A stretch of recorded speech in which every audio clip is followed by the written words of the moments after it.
Yeah, but don't you think, sir, these Rabb and Allah has more meaning than calling him God? Allah is the personal name of God.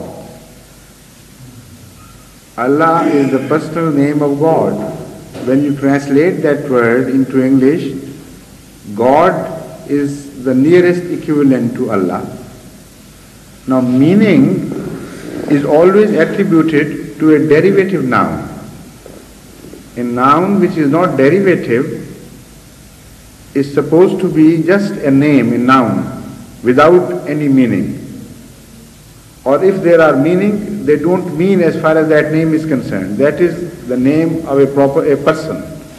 And that only indicates a personality. So whatever are the attributes of that personality, they are acquired gradually by the name which is applied to that personality.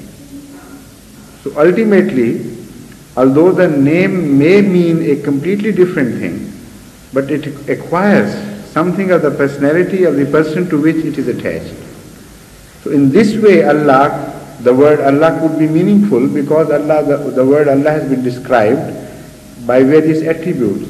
For instance, when you say Muhammad Abdul Rashid, although Abdul Rashid means quite a different thing altogether.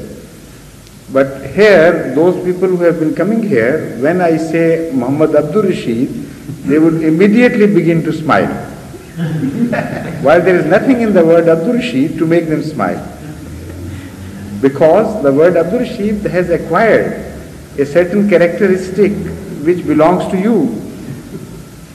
And by Abdul Rashid, the meaning Rashid or the meaning Abd does not come into picture at all. What comes into picture is the character, the person, the charming bearing of Mr. Muhammad Abdul Rashid and his innocence, which is reminded to everybody, so he begins to smile in love, of course. The same thing happens to Mr. Bashir Hayat, of course, to some degree, maybe some less or more degree, but because you have been posing yourself, you have been posing certain questions with certain bearing and attitude, which is very popular with everybody here. So Bashir Hayat has neither any meaning of Hayat in it now, nor that of Bashir. Sometimes this word acquires the connotation of a Nazir instead, to those who want to ask a question. He works like a Nazir. He threatens them that, look here, I have come into the arena and no room for you anymore.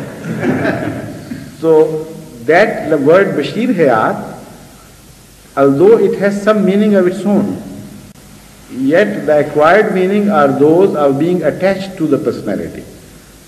So those people whom you love, their name become also lovable and they acquire a certain personality. This is why the styles of names change with the generations. Because the younger generation begins to feel that these names, Allah Rakhi for instance, are of old hags. People of old age, of that bearing. So they think that we are young, we must have some young name. And when they become old, the generation which follows, if that thinks that this name, is slightly oldish, so we must have a new name, and they may like Allah Rakhi much more than Bashir and than Zahida or Lubna or things like that. So this is because personality gives characteristic to the name. So the word Allah has acquired whatever attributes it has acquired, not in itself, but by its application on a personality which has been described by the Holy Quran so lovingly, so beautifully, that the word Allah becomes very dear to us. So if the word God has not been described as beautifully in other books or by other people, naturally a Muslim would prefer the word Allah to be used for Allah. So that is only the preference. Otherwise, if you speak of God and meaning thereby Allah, there is no harm. Yes, please. Second part of this. Yes. So it's regarding your this, right of that. regarding the word used, God. I was watching the program Open University on BBC television, and of course there are some subscribers, students who are atheists. So whenever they refer to God, they wrote G-O-D, and not in one word, G full stop, O full stop, and D full stop.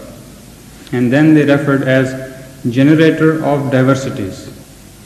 So that also has one meaning of God, as they meant. Yes, because those people who represent God in certain generations, because they become generator of diversities, so unfortunately, this attribute is transferred from them to the person on whose behalf they speak.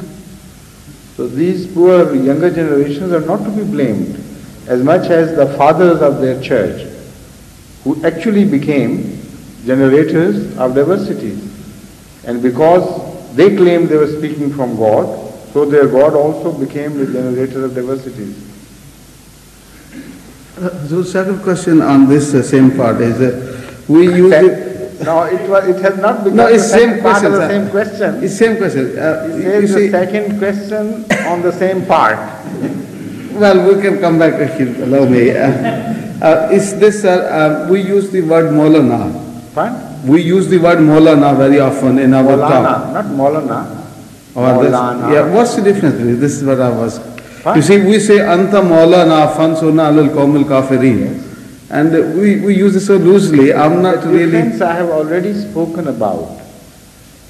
The word Maula is the same word as applied to Allah, as applied to a slave, and as applied to the mullah. But to the person it is applied, it acquires its character and its bearing to a degree that it becomes either lovable or despicable. So the same word Maula means a slave as well as master. That is a strange thing. But yet when you say he is my Maula and look down upon him and speak in a way of deprecation, that always means that he is not his master, he is his servant. Yes, please. So Maula word as applies to Allah acquires the same meaning as the word Allah itself. So it becomes a lovable thing.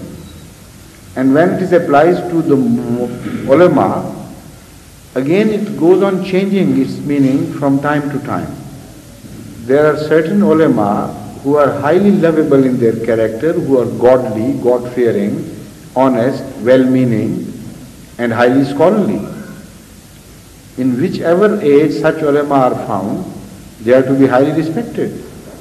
And they do become respectable through their practice, and those who begin to know them begin to love them as well. So the word Maula as applied to the mullah also does not mean the same thing. When it is applied to one Maulana, it means a different thing. When it is applied to another Maulana, it becomes entirely a different thing. So as I explained the essence of names earlier, the same applies here. Thank you, Master. Thank you. Now Mr. Bashir here. Maybe we have still some time for you. Don't lose hope. Assalamu alaikum. Yes, please.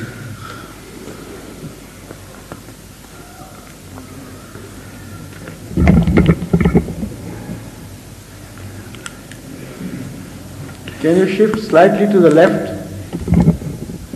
No, not this. I asked him to shift. I didn't ask the microphone to shift. Correct, sir? Slight a bit more on the left. This side. Oh, this side? That's in front of the microphone. Oh, you won't. Correct, sir? Can't you see the microphone just ahead of you?